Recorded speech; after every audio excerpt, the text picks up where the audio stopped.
the Adventure Mystery Book Club. I'm Bill Mallory, branch manager of the La Jolla Library.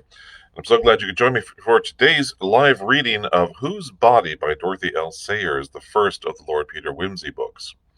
So, when we read last on Monday, we read chapter 4, which was a very long chapter, and in it, a lot of things happen. So, we have to start off with um, uh, Lord Peter Whimsy, who is even though he's called a lord, he's a member of the aristocracy, but his brother actually holds the actual title and will be in the House of Lords, whereas Lord Peter Whimsy will not be. But he fancies himself a gentleman detective, and so as a result, he has made friends with an Inspector Parker, who is officially with the police force, and he is helping him with this crime, which is that a dead body has been found in someone's bathtub, wearing nothing but a small pair of glasses that are pinched on the bridge of the nose. And so in this last chapter, chapter 4, just to recap briefly, he starts off the chapter by talking with Parker, and Parker has gone around to the top of the roof where in the building that the apartment is located to kind of check around and see if there was any evidence, any other further things that might have missed from their previous trip. And what they found were some fingerprints. Apparently, that's a very sooty area, and so this person, whoever this was, it is believed that they had lowered the body from the roof through the open window into the bathtub, and that they found some evidence of soot inside the bathtub. So they went to go check, and on the roof, sure enough, there's lots of soot. Now, it had rained since then, so certain kinds of evidence were gone, but it made sense to them that they would find fingerprints in the soot that's inside the bathtub. So they talk about that for a little bit, and then since the prevailing theory is that this man in the bathtub is a financier by the name of Levy, they go around to Mr. Levy's house, and they talk to his family, and they talk to his staff, and so Peter Whimsy goes, and his valet Bunter goes as well.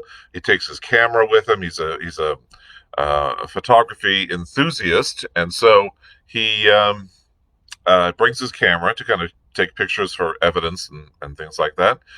And it's really kind of a pretty humorous chapter, because while Lord Peter is talking to the family, Bunter is talking to the staff and the people who work there. And the valet over at Levy's place is singing Levy's praises and talking about what a good person he is. Whoa, my ring light just fell. All right, hold on. There we go. Hopefully it'll last. Okay. So the man who works for Mr. Levy, his name is Mr. Graves, is talking about, oh, Mr. Levy is so good, and he keeps regular hours, and we don't have to go out at all manner of hours in the night. And he's saying this because he's heard that Peter Whimsy, of course, does go out at all hours, and he drags Bunter along with him. And Bunter, who is, extremely loyal to Peter Whimsy, kind of changes the way he talks to the staff to kind of go along with what they're saying. So now all of a sudden Bunter is saying, "Oh yes, it's so terrible that when Lord Whimsy goes out at all hours and he drags me along and I have to go do this, and it's all just terrible. And oh, by the way, can you tell me more about something?" And he would talk more about the case. And then and all the staff is kind of gathered around as Bunter is taking pictures of things, because what Bunter is doing is he's using that wonderful powder that you would use to find fingerprints. And so there are several things from Levy's house that they have taken and they have dusted them for fingerprints. And then once they've done that, he's taking photographs of these objects. And there's a book, and there's a piece of linoleum where they find a shoe print, and there's several other things. And the cook is there, and he's talking oh so sweetly to the cook, and the cook is just so enamored of him, and he's again sort of changing up the way he's communicating with these people to kind of get what he wants. And it's really kind of funny to read that as he's sort of playing them in order to get the information that he needs. So anyway, very very interesting, I thought. Nicely done as far as that goes. Then there's, hold on a second, let me look at this, because there was, again, so many things happening in this last chapter. Then he has an appointment to talk with one of his peers. Lord Peter does. One of his peers, a gentleman by the name of the Honorable Freddie Arbuthnot. And the funny part in this segment of chapter 4 is that every time he is referenced, every time he says something, or every time he makes a comment, he always is referred to as said the Honorable Freddie. And the Honorable Freddie did this, and the Honorable Freddie did that, and it was kind of funny that sort of follows him along in the story. And he's depicted as this sort of very sort of lazy, kind of unemotional, doesn't want to do anything, doesn't want to get up, doesn't want to, and so there's little comments like he almost had an emotion, or he almost decided to actually do something and stand up. And it is through this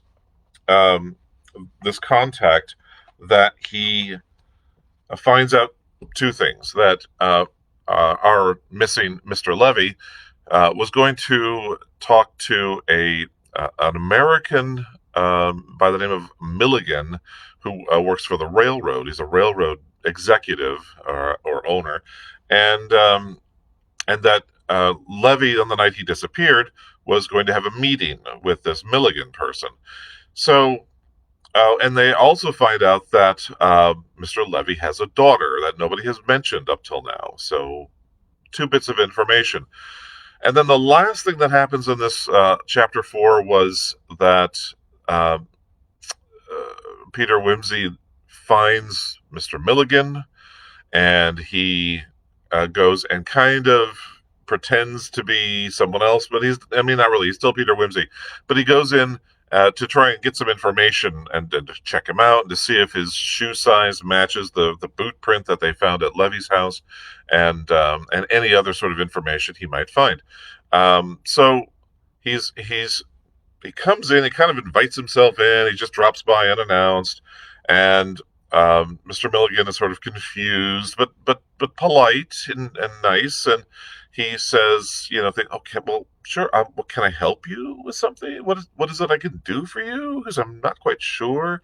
And eventually, Whimsy tells him makes up a story saying that his mother, the Dowager Duchess, is getting together a charity bazaar to raise money for a new church roof. And this is why he has come. He's come to sort of ask for donations for this pretend charity bazaar.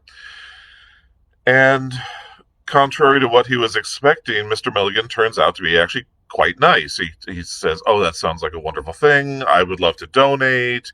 He's very affable, very friendly. He's not holding anything back. He's not acting like a jerk. He's, saying, "Oh, well, that sounds like a really great thing. How can I take part in this?" And it sort of throws Whimsy off a little bit, throws him off his game, just a touch, because he wasn't expecting that. He was expecting this person, as the last person who may have seen Levy alive, and who may even have done some dastardly thing to him, that he was expecting this horrible person, a roughneck, an unpleasant person in some manner, and that is turning out to not be the case. And so that's where the chapter ends. And so you can kind of see that there was a lot of stuff kind of going on in chapter 4. Now, I will tell you that chapter 5, which we will read today, is actually just a couple of pages longer than chapter 4. So we might top the hour mark on this one, but if that's okay with you, it's okay with me. And we will read our titleless chapter 5. Mr. Parker was a bachelor and occupied a Georgian but inconvenient flat at number 12A Great Ormond Street, for which he paid £1 a week. His exertions in the cause of civilization were rewarded not by the gift of diamond rings from empresses or magnificent checks from grateful prime ministers, but by a modest though sufficient salary drawn from the pockets of the British taxpayer. He awoke after a long day of arduous and inconclusive labor to the smell of burnt porridge. Through his bedroom window, hygienically open top and bottom, a raw fog was rolling slowly in, and the sight of a pair of winter pants flung hastily over a chair the previous night fretted him with a sense of the sordid absurdity of the human form.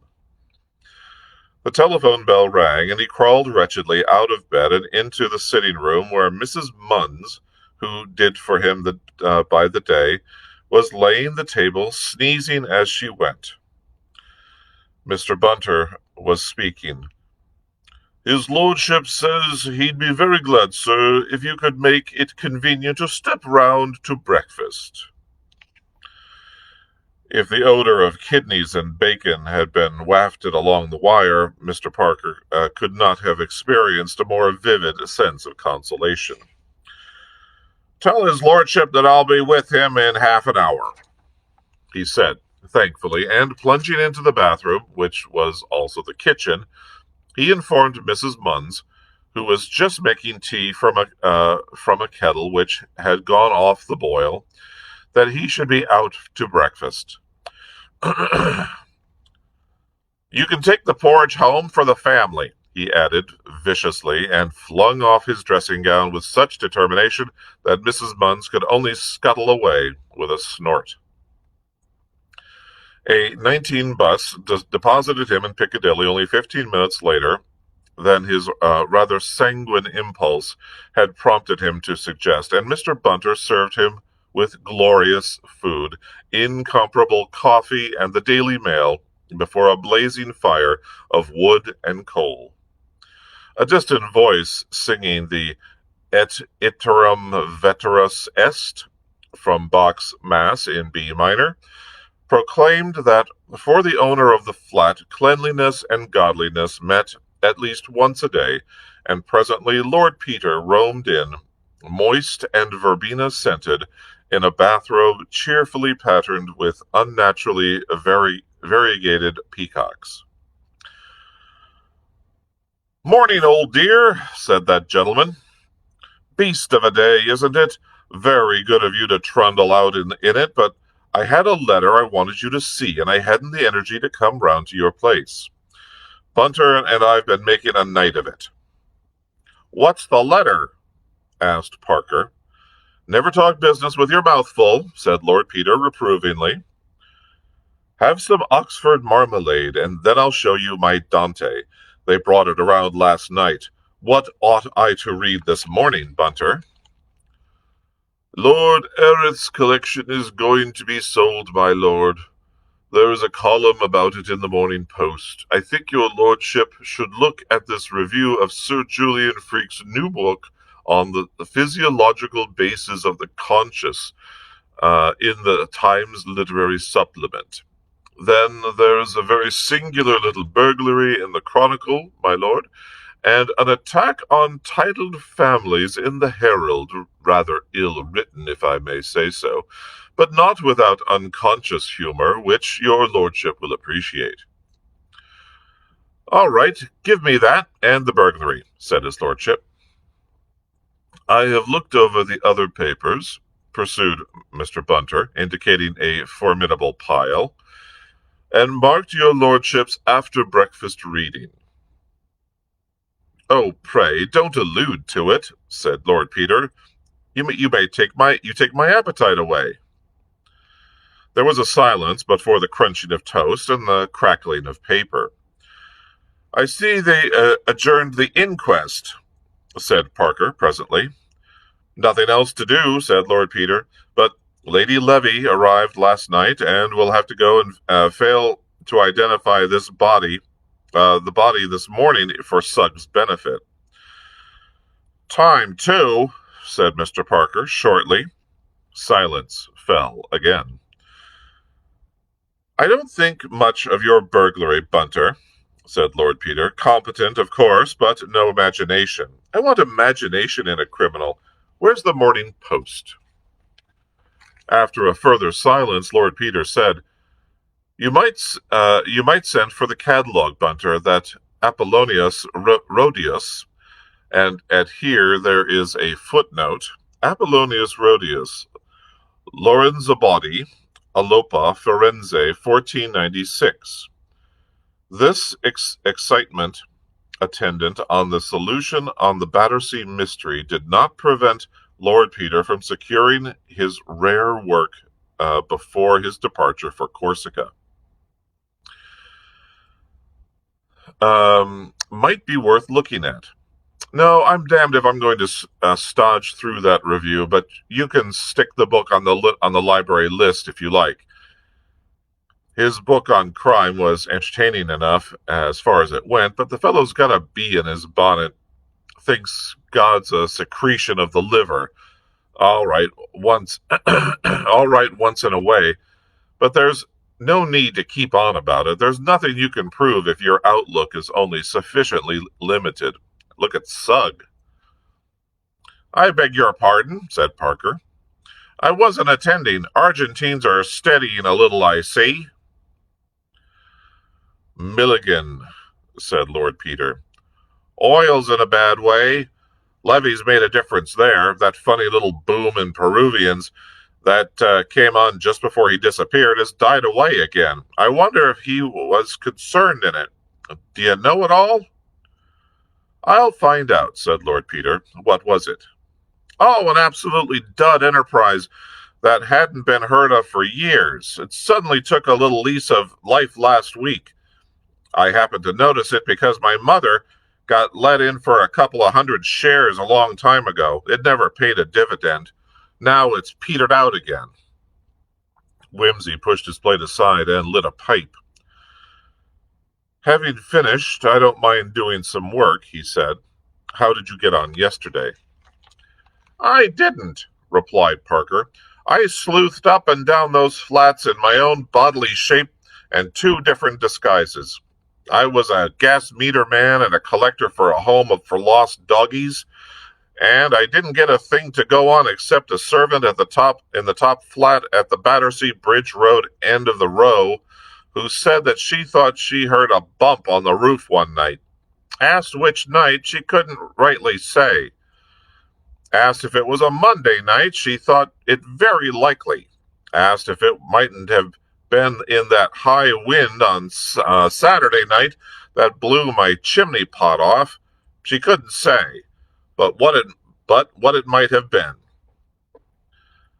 Asked if she was sure it was on the roof and not inside the flat, said to be sure they did find a picture tumbled down the next morning. Very suggestible girl.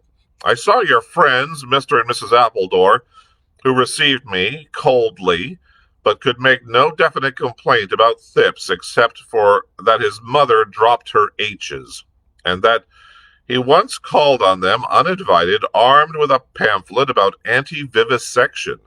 The Indian colonel on the first floor was loud but unexpectedly friendly. He gave me Indian curry for supper and some very good whiskey. But he's a sort of a hermit, and all he could tell me was that he couldn't stand Mrs. Appledore. Did you get nothing at the house? Only Levy's private diary. I brought it away with me. Here it is. It doesn't tell one much, though. It's full of entries like Tom and Annie to dinner, and my dear wife's birthday, gave her an old opal ring. Mr. Arbuthnot dropped in to tea. He wants to marry Rachel, but I should like someone steadier for my treasure. Still, I thought it would show who came to the house, and so on. He evidently wrote it up at night. There's no entry for Monday. I expect it'll be useful, said Lord Peter, turning over the pages. Poor old buffer. I say, I'm not so certain now he was done away with. He detailed to Mr. Parker his day's work. Arbuthnot, said Parker. Was that the Arbuthnot in the diary? I suppose so.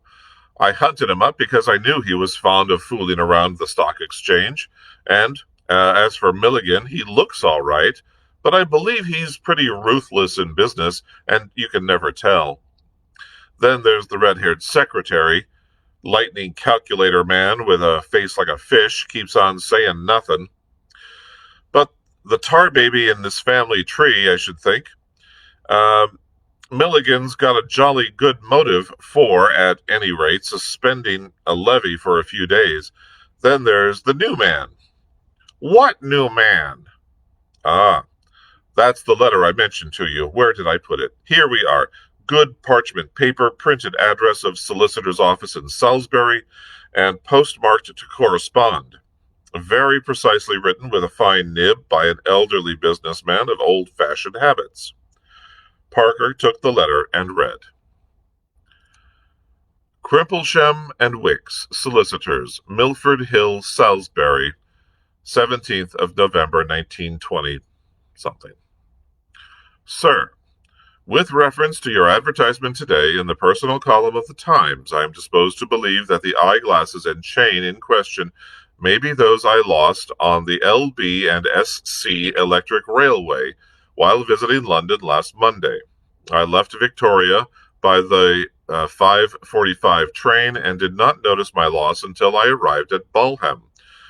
This indication and the optician's specifications of the glasses, which I enclose, should suffice at once as an identification and a guarantee of my bona fides.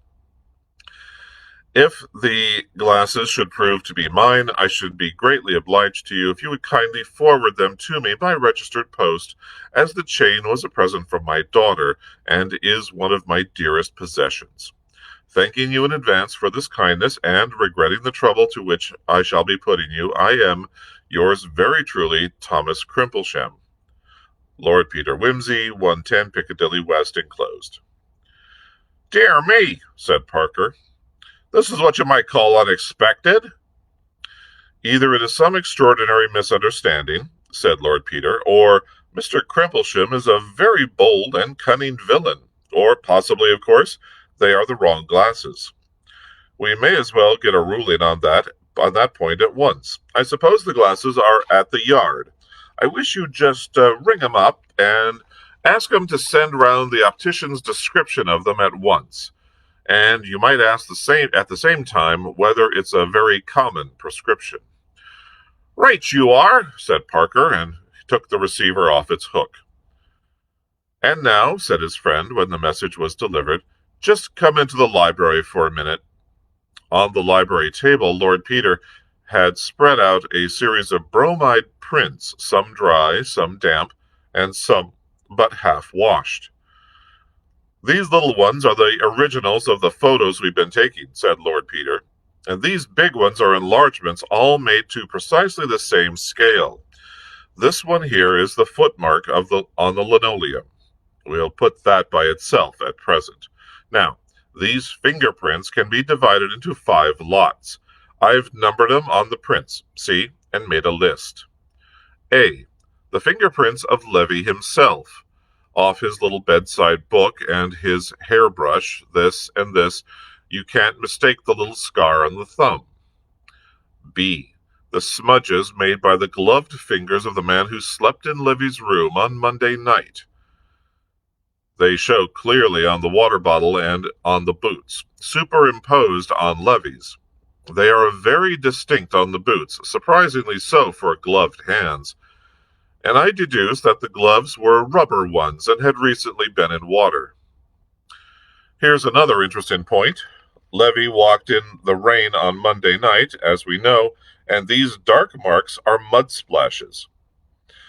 You see, they lie over Levy's fingerprints in every case. Now see, on this left boot, we find the stranger's thumb mark over the mud on the leather above the heel. That's a funny place to find a thumb mark on a boot, isn't it? That is, if Levy took off his own boots. But it's the place where you'd expect to see it if somebody forcibly removed his boots for him. Again, most of the stranger's finger marks come over the mud marks, but here is one splash of mud which comes on top of them again, which makes me infer that the stranger came back to Park Lane wearing Levy's boots in a cab, carriage, or car. But that at some point or other he walked a little way, just enough to tread in a puddle and get a splash on the boots. What do you say? Very pretty, said Parker. A bit intricate, though, and the marks are not all that I could wish a fingerprint to be. Well, I won't lay too much stress on it, but it fits in with our previous ideas. Now let's turn to C, the prints obligingly left by my own particular villain on the further edge of Thip's bath, where you spotted them, and I ought to be scourged for not having spotted them. The left hand, you notice, the base of the palm and the fingers, but not the tips, looking as though he had steadied himself on the edge of the bath, while leaning down to adjust something at the bottom. The pince-nez, perhaps.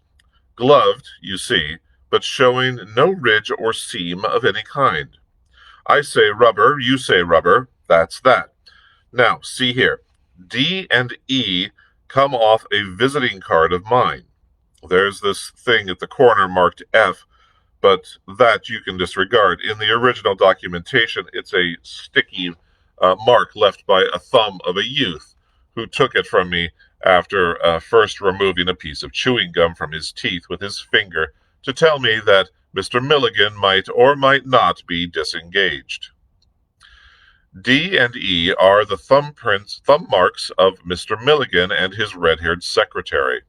I'm not clear which is which, but I saw the youth with the chewing gum hand the card to the secretary, and when I got into the inner shrine, I saw John P. Milligan standing with it in his hand. So it's one or the other, and for the moment it's immaterial to our purpose which is which. I boned the card from the table when I left. Well now, Parker, here's what's been keeping Bunter and me up till the small hours. I've measured and measured every way, backwards and forwards, till my head's spinning, and I've stared till I'm nearly blind, but I'm hanged if I can make up my mind up. Question 1 is C identical with B? Question 2 is D or E identical with B? There's nothing to go on but the size and the shape, of course, and the marks are so faint. What do you think? Parker shook his head doubtfully. I think E might almost be put out of the question, he said. It seems an excessively long and narrow thumb, but I think there is a decided resemblance between the span of B on the water bottle and C on the bath. And I don't see any reason why D shouldn't be the same as B, only there's so little to judge from. Your untutored judgment and my measurements have brought us both to the same conclusion, if you can call it a conclusion, said Lord Peter bitterly.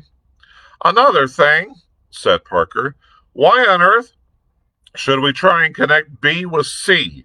The fact that you and I happen to be friends doesn't make it necessary to conclude that the two cases we happen to be interested in have any organic connection with one another.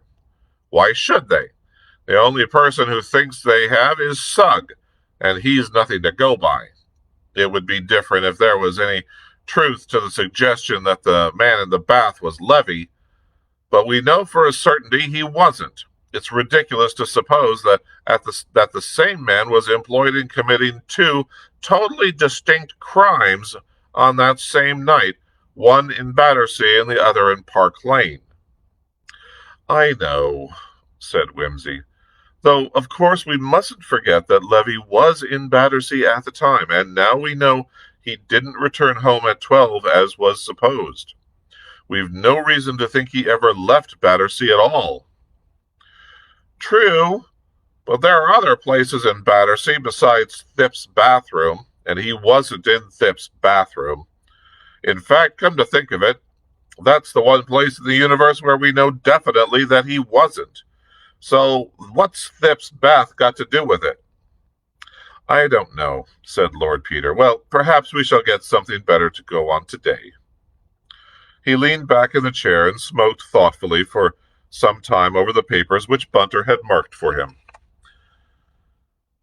They've got you out in the limelight, he said.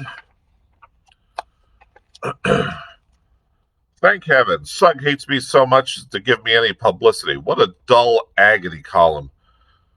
Darling Pipsy, come back soon to your distracted Popsy, and the usual young man in need of financial assistance, and the usual injunction to remember thy Creator in the days of thy youth. Hello, there's the bell. Oh, it's our answer from Scotland Yard. The note from Scotland Yard enclosed an optician's specification identical with that sent by Mr. Crimplesham, and added that it was an unusual one owing to the peculiar strength of the lenses and the marked difference between the sight of the two eyes. That's good enough, said Parker. Yes, said Whimsy. Then possibility number 3 is knocked on the head. There remain possibility number 1, accident or misunderstanding, and number 2, deliberate villainy of a remarkably bold and calculating kind, of a kind, in fact, characteristic of the author or authors of our two problems. Following the methods inculcated at that university from which I have the honor to be a member, we will now examine severally the various suggestions afforded by possibility number 2. This possibility may be again subdivided into 2 or more hypotheses. On hypothesis 1, strongly advocated by my distinguished colleague, Professor Snupshed, the criminal, whom we may designate as X, is not identical with Crimplesham, but is using the name of Crimplesham as a shield or aegis. This hypothesis may be further subdivided into 2 alternatives. Alternative A, Crimplesham is an innocent and unconscious accomplice, and X is in his employment. X writes in Crimplesham's name on Crimplesham's office paper and obtains that the object in question, i.e. the eyeglasses, be dispatched to Crimplesham's address. He is in a position to intercept the parcel before it reaches Crimplesham. The presumption is that X is Crimplesham's charwoman, office boy, clerk, secretary, or porter. This offers a wide field of investigation. The method of inquiry will be to interview Crimplesham and discover whether he sent the letter, and, if not, who has access to his correspondence. Alternative B, Crimplesham is under X's influence or in his power, and has been induced to write the letter by A, bribery, B, misrepresentation, or C, threats. X may, in that case, be a persuasive relation or friend, or else a creditor, blackmailer, or assassin. Crimplesham, on the other hand, is obviously venal or a fool. The method of inquiry in this case, I would tentatively suggest, is again to interview Crimplesham, put the facts of the case strongly before him, and assure him in the most intimidating terms that he is liable to a prolonged term of penal servitude as an accessory after the fact in the crime of murder. Ahem. Trusting gentlemen that you have followed me thus far, we will pass to the consideration of hypothesis number 2, to which I personally incline, and according to which X is identical with Crimplesham. In this case, Crimplesham, who is, in the words of an English classic, a man of infinite resource and sagacity, correctly deduces that of all people, the last whom we shall expect to find answering our advertisement is the criminal himself. Accordingly, he plays a bold game of bluff. He invents an occasion on which the glasses may very easily have been lost or stolen, and applies for them. If confronted, nobody will be more astonished than he to learn where they were found. He will produce witnesses to prove that he left Victoria at 5:45 and emerged from the train at Balham at the scheduled time, and sat up all Monday night playing chess with a respectable gentleman well known in Balham. In this case, the method of inquiry will be to pump the respectable gentleman in Balham, and if he should happen to be a single gentleman with a deaf housekeeper, it may be no easy matter to impugn the alibi, since outside detective romances, few ticket collectors and bus conductors keep an exact remembrance of all the passengers passing between Balham and London on any and every evening of the week. Finally, gentlemen, I will frankly point out the weak point of all these hypotheses, namely that none of them offers any explanation as to why the incriminating article was left so conspicuously on the body in the first instance. Mr. Parker had listened with commendable patience to this academic exposition. Might not X, he suggested, be an enemy of Crimplesham's who's designed to throw suspicion on him? He might. In that case, he should be easy to discover, since he obviously lives in close proximity to Crimplesham and his glasses, and Crimplesham, in fear of his life, will then be a valuable ally for the prosecution. How about the first possibility of all, the misunderstanding or accident? Well, for purposes of discussion, nothing, for the purpose of the discussion, nothing, because it really doesn't afford any data for discussion. In any case, said Parker, the obvious course appears to be to go to Salisbury. That seems indicated, said Lord Peter. Very well, said the detective. Is it to be you or me or both of us? It is to be me, said Lord Peter, and that for two reasons. First, because if, by possibility number 2, hypothesis 1, alternative A, Crimplesham is an innocent cat's paw, the person who put in the advertisement is the proper person to hand over the property. Secondly, because if we are to adopt hypothesis 2, we must not overlook the sinister possibility that Crimplesham X is laying a careful trap to rid himself of the person who so unwarily advertised in the daily press his interest in the solution of the Battersea Park mystery. That appears to me to be an argument for our both going, objected the detective. Far from it, said Lord Peter. Why play into the hands of Crimplesham X by delivering over to him the only 2 men in London with the evidence, such as it is, and shall I say the wits, to connect him with the Battersea body? But if we told the Yard where we were going, and we both got nobbled, said Mr. Parker, it would afford strong presumptive evidence of Crimplesham's guilt, and anyhow, if he didn't get hanged for murdering the man in the bath, he'd at least get hanged for murdering us. Well, said Lord Peter, if he only murdered me, you could still hang him.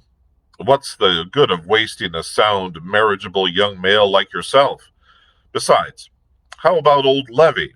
If you're incapacitated, do you think anybody else is going to find him? But we could frighten Crimplesham by threatening him with the Yard. Well, dash it all, if it comes to that, I could frighten him by threatening him with you, which, seeing you hold that evidence there, seeing you hold what evidence there is much more to the point. And then, suppose it's a wild goose chase after all. You'll have wasted time when you might have been getting on with the case. There are several things that need doing."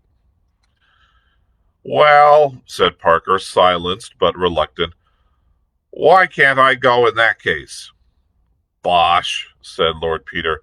"I am retained by old Mrs. Phipps, for whom I entertain a great respect, to deal with this case, and it's only by courtesy I allow you to have anything to do with it."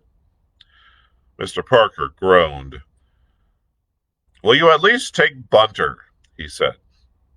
"In deference to your feelings," replied Lord Peter, "I will take Bunter, though he could be far more useful employed taking photographs or overhauling my wardrobe. When there is a good train, when is there a good train to Salisbury, Bunter?" "There is an excellent train at 10:50, my lord." "Kindly make arrangements to catch it," said Lord Peter, throwing off his bathrobe and trailing away with it into his bedroom. "And Parker, if you have nothing else to do, you might get a hold of Levy's secretary and look into that matter of the Peruvian oil."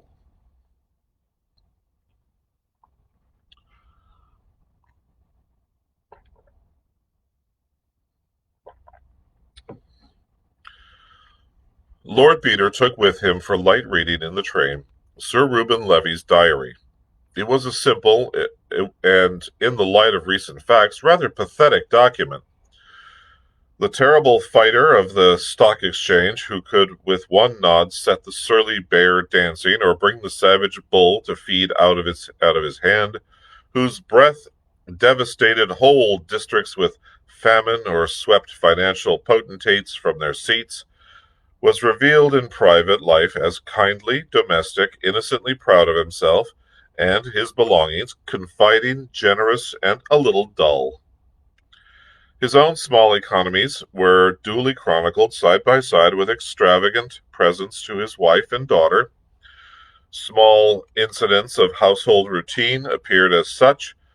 Man came to mend the conservatory roof, or the new butler, Simpson, has arrived, recommended by the Goldbergs. I think he will be satisfactory.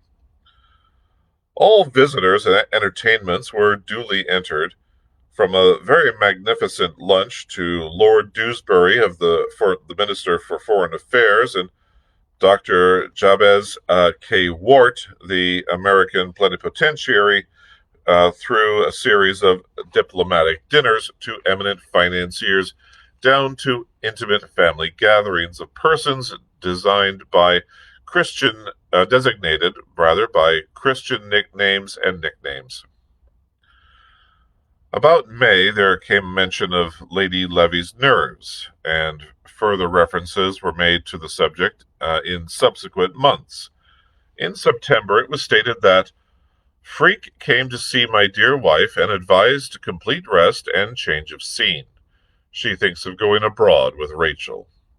The name of the famous nerve specialist occurred at a dinner or luncher about once a month, and it came into Lord Peter's mind that Freak would be a good person to consult about Levy himself. "People sometimes tell things to the doctor," he murmured to himself. "And by Jove, if Levy was simply going round to see Freak on Monday night, that rather disposes of the Battersea incident, doesn't it?" He made a note to look up Sir Julian and turned on further. On September 18th, Lady Levy and her daughter had left for the south of France. Then, suddenly, under the date October 5th, Lord Peter found what he was looking for. Goldberg, Skriner, and Milligan to dinner. There was the evidence that Milligan had been in that house, that there had been a formal entertainment, a meeting, as of two duelists shaking hands before the fight. Skriner was a well-known picture dealer.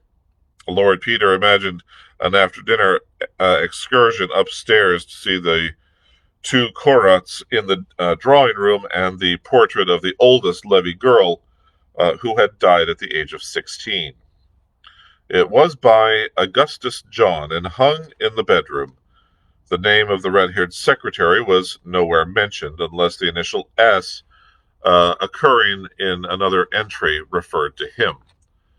Throughout September and October, Anderson, of Wyndham's, had been a frequent visitor. Lord Peter shook his head over the diary and turned to the consideration of the Battersea Park mystery, whereas in the Levy affair it was nearly enough to supply a motive for the crime, if crime it were.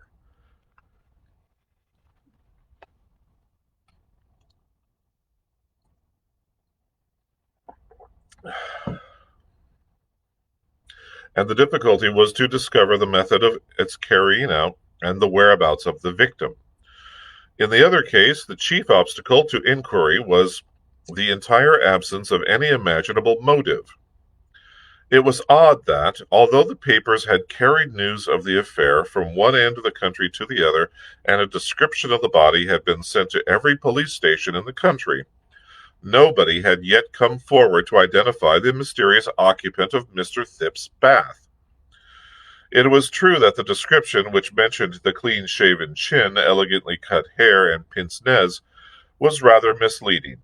But, on the other hand, the police had managed to discover the number of molars missing, and the height, complexion, and other data were correctly enough stated, as also the date at which death had presumably occurred. It seemed, however, as though the man had melted out of society without leaving a gap or so much as a ripple. Assigning a motive for the murder of a person without relations or antecedents or even clothes is like trying to visualize the fourth dimension.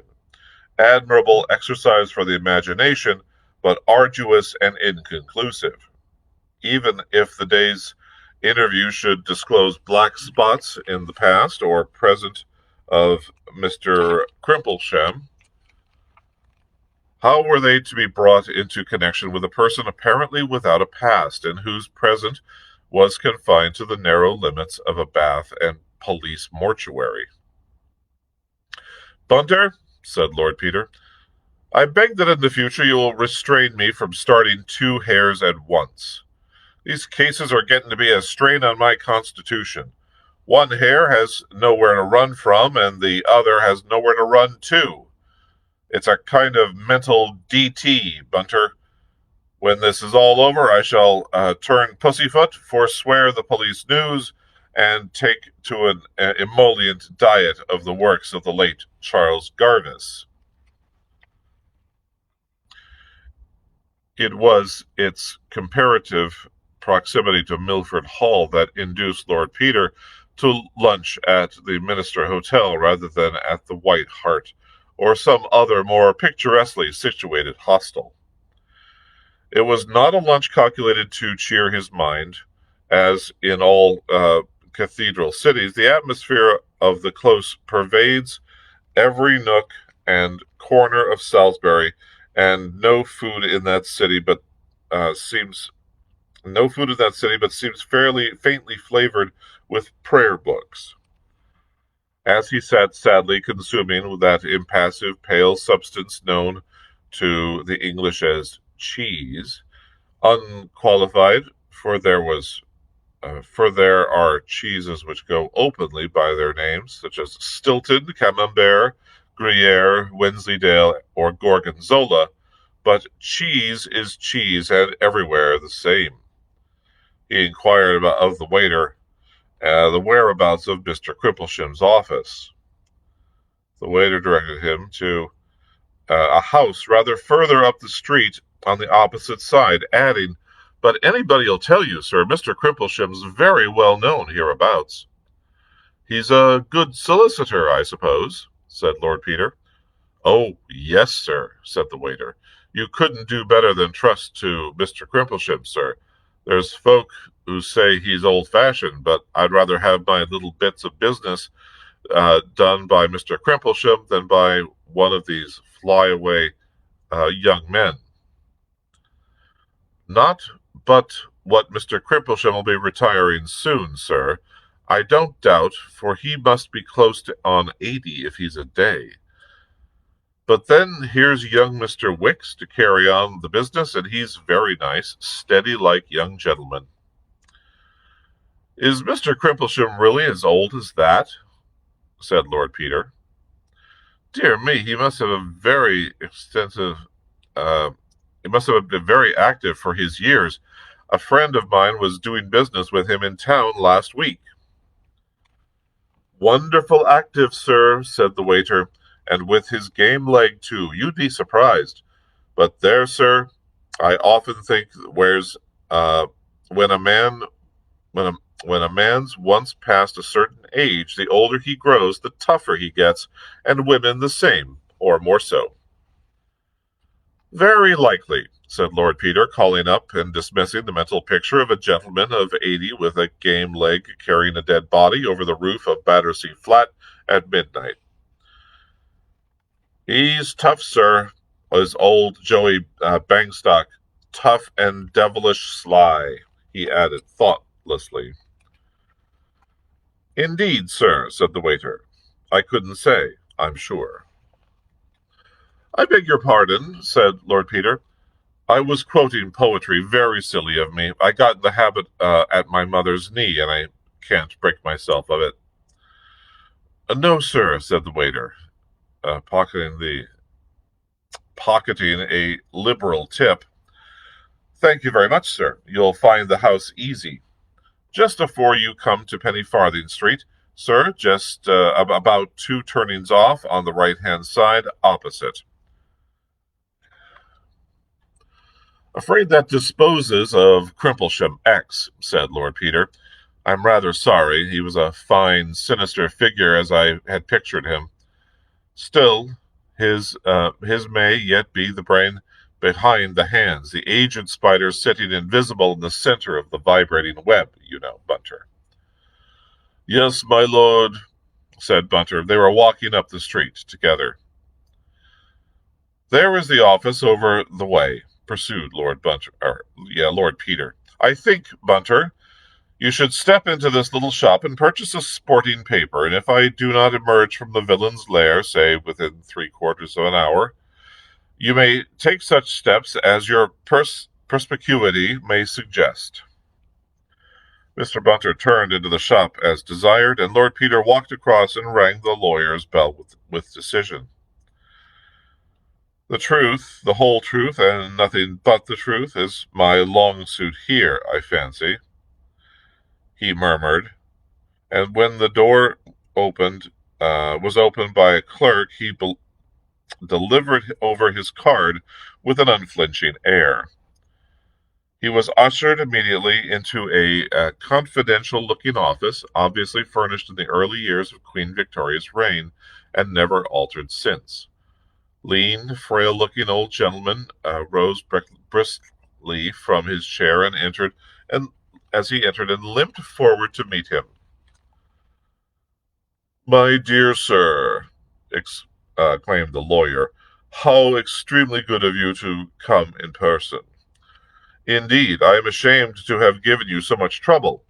I trust you were passing this way, and that my glasses have not put you to any great inconvenience.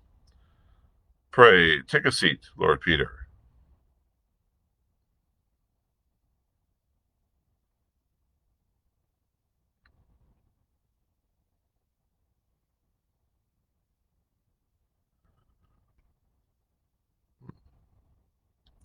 I seem to have lost my place here. Hold on a second.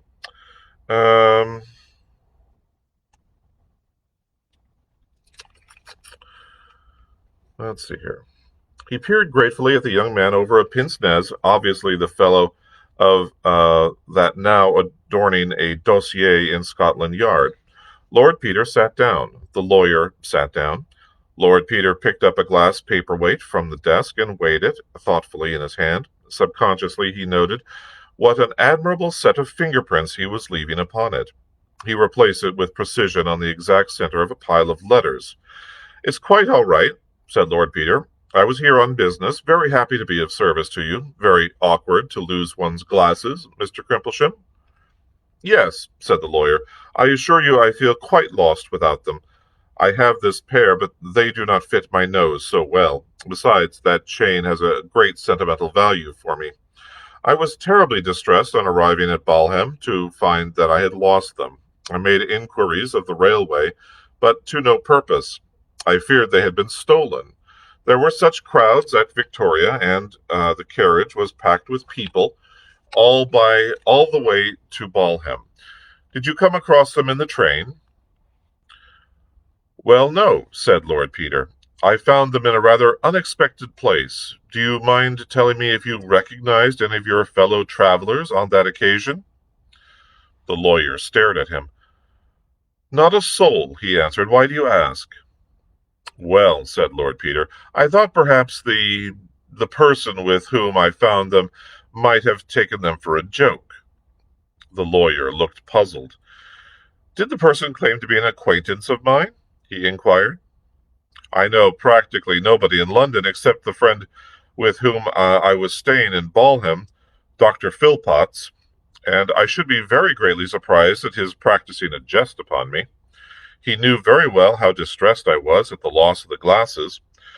My business was to attend a meeting of shareholders at Medlicott's bank, but the other gentlemen present were all personally unknown to me, and I cannot think that any of them would take so great a liberty.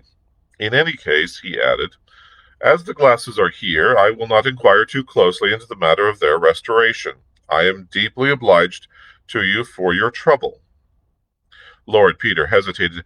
Pray, forgive my seeming inquisitiveness, he said, but I must ask you another question. It sounds rather melodramatic, I'm afraid, but it's this. Are you aware that you have any enemy, anyone, who would profit by your decease or disgrace? Mr. Crimplesham sat frozen into stony surprise and disapproval. May I ask the meaning of this extraordinary question? He inquired stiffly. Well, said Lord Peter, the circumstances are a little unusual. You may recollect that my advertisement was addressed to the jeweler who sold the chain. That surprised me at the time, said Mr. Crimplesham, but I begin to think your advertisement and your behavior are all of a piece. They are, said Lord Peter. As a matter of fact, I did not expect the owner of the glasses to answer my advertisement. Mr. Crimplesham, you have no doubt read that what the papers have to say about the Battersea Park mystery. Your glasses are the pair that was found on the body, and they are now in the possession of the police at Scotland Yard, as you may see by this. He placed the specification of the glasses and the official note before Crimplesham. Good God! Exclaimed the lawyer. He glanced at the paper and then looked narrowly at Lord Peter. Are you yourself connected with the police? He inquired. Not officially, said Lord Peter. I am investigating the matter privately in the interests of one of the parties. Mr. Crimplesham rose to his feet. My good man, he said, this is a very impudent attempt, but blackmail is an indictable offense, and I advise you to leave my office before you commit yourself. He rang the bell. I was afraid you'd take it like that, said Lord Peter. It looks as though this ought to have been my friend Detective Parker's job after all.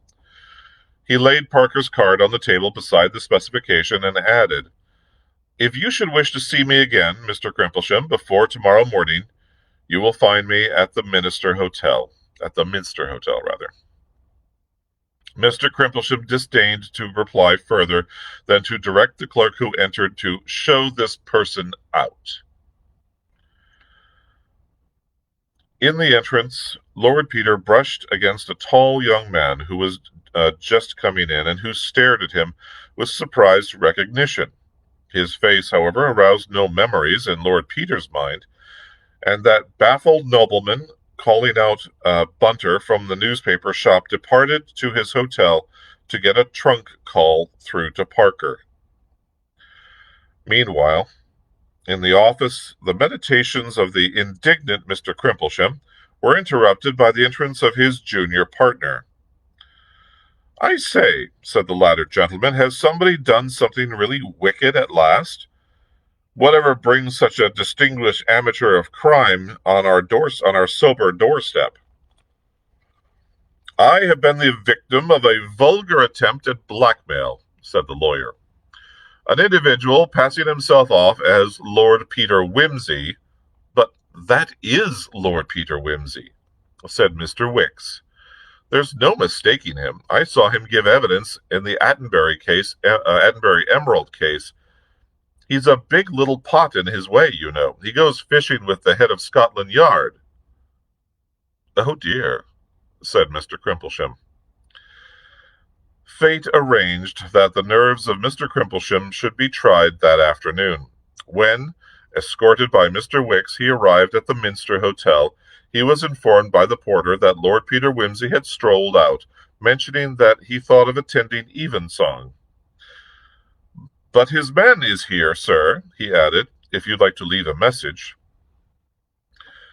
Mr. Wicks thought that on the whole it would be well to leave a message. Mr. Bunter, on inquiry, was found to be sitting by the telephone waiting for a trunk call. As Mr. Wicks addressed him, the bell rang, and Mr. Buntley, politely excusing himself, took down the receiver. "Hello," he said. "Is that Mr. Parker?" "Oh, thanks. Exchange? Exchange. Sorry, can you put me through to Scotland Yard? Excuse me, gentlemen, keeping you waiting. Exchange?